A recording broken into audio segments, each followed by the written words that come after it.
कैसे हैं आप लोग। उम्मीद करता हूं कि आप लोग अच्छे होंगे। तो स्वागत है आपका अपना चैनल आर्यन स्टडी सेंटर में। फ्रेंड्स, आज आपका भाई आपके सामने एक नया टॉपिक लेकर आया है जिसका नाम है रासायनिक समीकरण को संतुलित करना। तो यहाँ पे आप देख लीजिए, बोर्ड पर रासायनिक समीकरण दिए हुए हैं फ्रेंड्स। इनको हमें संतुलित करना है। तो आपको संतुलित करना बहुत ही अच्छे तरीके से और सरल ढंग से सिखाऊंगा फ्रेंड्स। तो यदि आप चाहते हैं कि आपको रासायनिक समीकरण संतुलित करना आ जाए तो आप हमारे वीडियो पर शुरू से अंत तक बने रहें। तो वीडियो को ज़्यादा लंबी ना करते हुए चलिए स्टार्ट किया जाए।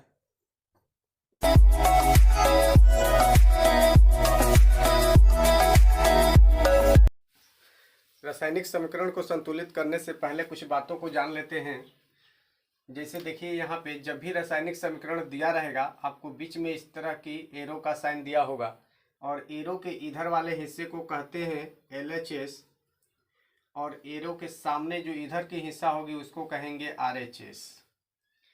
और इसे इधर के जो तत्व होते हैं उनको अभिकारक कहते हैं और ये अभिकारक रासायनिक प्रतिक्रिया करने के बाद एक नए पदार्थ बनाते हैं जिनका नाम होता है उत्पाद। तो ये दो चीज़ है जो कि आपको जानना है। और देखिए, संतुलित समीकरण क्या होता है। संतुलित समीकरण का मतलब होता है कि LHS और RHS दोनों तरफ तत्वों की परमाणु संख्या बराबर होनी चाहिए, उसी को हम लोग कहते हैं संतुलित समीकरण। जैसे ए नंबर में देखिए, यहाँ पर मैं ऐसे समझा रहा हूँ, उसके बाद आपको बनाकर दिखाऊंगा। जैसे यहाँ देखिए, हाइड्रोजन का एक परमाणु है और इधर ये हाइड्रोजन का यहाँ दो परमाणु है, तो 2 और 1 3 हो गए। जबकि उत्पाद में देखिए हाइड्रोजन के 2 ही परमाणु हैं। तो यहाँ पर यह जो समीकरण है संतुलित नहीं है, तो हमें इसको संतुलित करना है। तो चलिए हम लोग यहाँ पर बनाकर देखते हैं कि कैसे संतुलित किया जाता है। तो सबसे पहले हम इसे इरेज कर देते हैं, उसके बाद आगे बढ़ते हैं। समीकरण 1 संतुलित करते हैं। तो देखिए, यहाँ पर जो LHS वाले हिस्से हैं उनको हम यहाँ पर जितने भी उसमें तत्व है फ्रेंड्स एक एक करके लिख लेंगे। तो पहले H है हाइड्रोजन, यहाँ कुछ नहीं है, परमाणु संख्या मतलब कि 1 है, तो इसकी परमाणु संख्या 1 हो गई। उसके बाद नाइट्रोजन 1 है, ऑक्सीजन का परमाणु संख्या 3 है। ये लिखने के बाद अब देखिए प्लस है, प्लस के बाद ये दूसरा ग्रुप हो गया और ये दूसरा ग्रुप। तो इस ग्रुप को फिर यहाँ लिख लेंगे कैल्शियम, इसमें परमाणु संख्या 1 है। उसके बाद देखिए ब्रैकेट में 2 है, ऑक्सीजन और हाइड्रोजन, और बाहर 2 लिखा हुआ, इसका मतलब ये 2 ऑक्सीजन का भी है और हाइड्रोजन का भी। तो ऑक्सीजन यहाँ 2 हो गए, हाइड्रोजन भी 2 हो गया। LHS लिख लिए। उसके बाद RHS में देखिए कैल्शियम 1 है, कुछ नहीं मतलब 1 है। उसके बाद नाइट्रोजन और ऑक्सीजन है ब्रैकेट में और बाहर में 2 है, तो ये जो 2 है नाइट्रोजन का भी है, तो नाइट्रोजन का 2 हो गया। ऑक्सीजन का देखिए अब ये गुणा हो जाएगा, तो 3 दूनी 6, तो ऑक्सीजन का यहाँ कितना हो गया परमाणु संख्या 6। उसके बाद दूसरा ग्रुप हाइड्रोजन है 2, ऑक्सीजन है 1। देखिए अब यहाँ पे हम संतुलित कैसे करेंगे। तो सबसे पहले देखिए यहाँ हाइड्रोजन कितना है 1 है, इसमें देखिए हाइड्रोजन 2 है, इसका मतलब हमको इसको 2 से गुणा करना होगा। तो 2 से जब गुणा करेंगे फ्रेंड्स तो इसमें जितने भी तत्व है इसके साथ सभी में 2 से गुणा होगा। तो यहाँ पर हाइड्रोजन कितने हो जाएंगे 2, 2 एकम 2, नाइट्रोजन भी 2 हो जाएगा और 2 तियां 6, ऑक्सीजन 6 हो जाएगा। उसके बाद अब देख लेते हैं, हाइड्रोजन 2 इधर भी है, बराबर हो गया। नाइट्रोजन इधर 2 है, इधर भी 2 है, बराबर हो गया। ऑक्सीजन इधर 6 है, इधर भी 6 है, बराबर हो गया। उसके बाद दूसरे ग्रुप में देखते हैं, तो कैल्शियम यहाँ 1 है, उत्पाद में भी 1 है, बराबर है। ऑक्सीजन देखिए यहाँ 2 है और उत्पाद में ऑक्सीजन दूसरा ग्रुप में देखिए 1 है, तो ये कब बराबर होगा, जब हम इसको 2 से गुणा कर देंगे। तो ऑक्सीजन कितना हो जाएगा, तो हाइड्रोजन हो गया 4 और ऑक्सीजन हो गया 2। उसके बाद देखिए हाइड्रोजन इधर 2 है और हाइड्रोजन इधर 4 हो गया। तो अब हम टोटल कर लेंगे। देखिए हाइड्रोजन ऊपर में यहाँ 2 है, नीचे भी 2 है, तो कितने हो गए 4, और हाइड्रोजन इधर 4 है, तो हाइड्रोजन भी बराबर हो गया।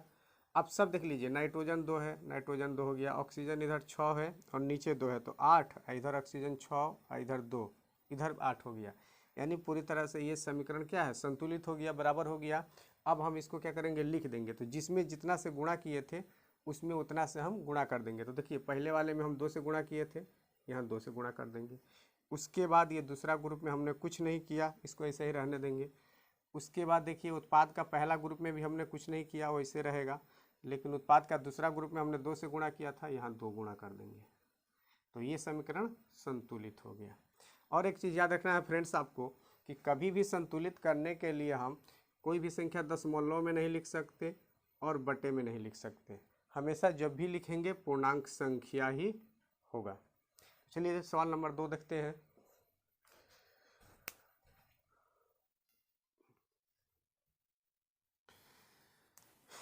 समीकरण नंबर बी।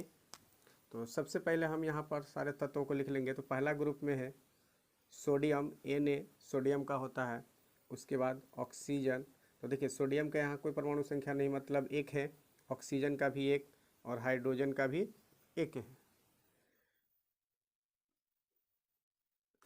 दूसरे ग्रुप में हाइड्रोजन 2, सल्फर 1, ऑक्सीजन 4। उसके बाद उत्पाद में देख लेते हैं। तो सोडियम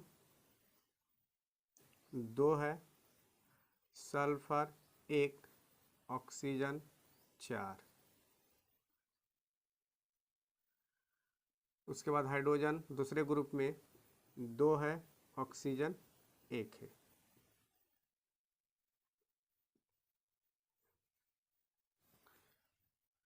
तो इसमें देखिए सबसे पहले सोडियम देखते हैं। तो सोडियम यहाँ 1 परमाणु है, जबकि उत्पाद में 2 है, तो इसे हमें 2 करना होगा, तो इसमें हम 2 से गुणा कर देंगे। तो जब इसमें 2 से गुणा करेंगे तो सोडियम 2 हो जाएगा, ऑक्सीजन भी 2 हो जाएगा और हाइड्रोजन भी 2 हो जाएगा, क्योंकि इसके साथ जो भी तत्व हैं सब में हमको 2 से गुणा करना होगा। अब देखिए सोडियम बराबर हो गया, ऑक्सीजन यहाँ 2 है, इधर अभी ऑक्सीजन 1 है, तो इसको बराबर करेंगे तो इसमें भी हम 2 से मल्टीप्लाई कर देंगे, तो हाइड्रोजन यहाँ 4 हो जाएगा, ऑक्सीजन 2। अब हाइड्रोजन देखिए यहाँ 2 है, यहाँ 2 है, 4 हो गए। इधर भी देख लीजिए हाइड्रोजन 4 है, बराबर हो गया। उसके बाद सल्फर यहाँ 1 है, इधर भी 1 है, बराबर है। ऑक्सीजन का देखिए 4 यहाँ है और 2 यहाँ, 6। इधर देख लीजिए ऑक्सीजन 4 यहाँ है, 2 यहाँ है, 6। तो देखिए इस तरह से यह समीकरण क्या हो गया, संतुलित हो गया। तो अब हम क्या करेंगे कि जिसमें हम जिस संख्या से गुणा किए उसको वहाँ लिख देंगे। देखिए पहले वाले में हमने कितना से गुणा किया, 2 से, यहाँ 2 लिख देंगे। उसके बाद दूसरा ग्रुप में हमने कुछ नहीं किया है, वैसा ही है। उसके बाद उत्पाद का भी पहला ग्रुप को हमने कुछ नहीं लिखा है उसमें, तो वैसा ही रहेगा। दूसरा ग्रुप में देखिए 2 से गुणा किए हैं, तो यहाँ पर हम 2 से गुणा कर देंगे। तो इस तरह से समीकरण 2 भी संतुलित हो गया। तो एकदम सरल तरीके से पढ़ना है मेरे भाई। और यदि वीडियो पसंद आ रही है तो वीडियो को लाइक कमेंट अवश्य करें, और चैनल को सब्सक्राइब नहीं किया तो चैनल को सब्सक्राइब जरूर कर ले। तो चलिए एकदम लास्ट सवाल पे चलते हैं, समीकरण डी। तो इसके तत्वों को भी सबसे पहले हम लिख लेंगे। बेरियम 1, क्लोराइड 2, ग्रुप पहला हो गया। उसके बाद दूसरा ग्रुप, प्लस के बाद ग्रुप चेंज हो जाता है, अलग अलग हो जाता है। Hydrogen 2, sulphur 1, oxygen 4। उत्पाद में बेरियम 1, सल्फर 1, ऑक्सीजन 4। दूसरा ग्रुप हाइड्रोजन 1, क्लोराइड 1। अब देखिए यहाँ पर सबसे पहले बेरियम देखिए तो इधर 1 है, इधर भी 1 है, बराबर है। क्लोराइड इधर 2 है, इधर 1 है, तो हमें इसे 2 करना होगा, तो 2 से गुणा कर देंगे। तो हाइड्रोजन यहाँ 2 हो जाएगा, क्लोराइड भी 2 हो जाएगा। उसके बाद देखिए हाइड्रोजन इधर 2 है, इधर भी 2 है, बराबर हो गया। सल्फर इधर 1 है, इधर भी 1 है, ये भी बराबर है। ऑक्सीजन का यहाँ 4 है, तो ऑक्सीजन इधर भी 4 है। तो इस तरह से देखिए यह समीकरण भी क्या हो गया, संतुलित हो गया फ्रेंड्स। तो हम जिस संख्या से गुणा किए हैं उसमें उतना से गुणा कर देंगे। तो देखिए यहाँ पर पहला में हमने कुछ नहीं किया, दूसरे वाले में भी कुछ नहीं किए हैं, तीसरा भी कुछ नहीं, चौथा में हमने 2 से गुणा किया है। बस यहाँ पर आपको क्या कर देना है कि 2 से गुणा कर देना है, तो हो गया ये समीकरण संतुलित। हाँ, तो आपने देखा कि इस वीडियो में किस तरह से समीकरण को संतुलित किया जाता है और संतुलित करना कितना आसान है, और बहुत ही आसान तरीके से मैंने आपको बताया भी है। तो मेरे भाई आप लोग अपना प्यार दीजिए, और चैनल को सब्सक्राइब नहीं किया तो चैनल को सब्सक्राइब कर ले। तो मिलते हैं नेक्स्ट वीडियो में, तब तक के लिए जय हिंद, जय भारत।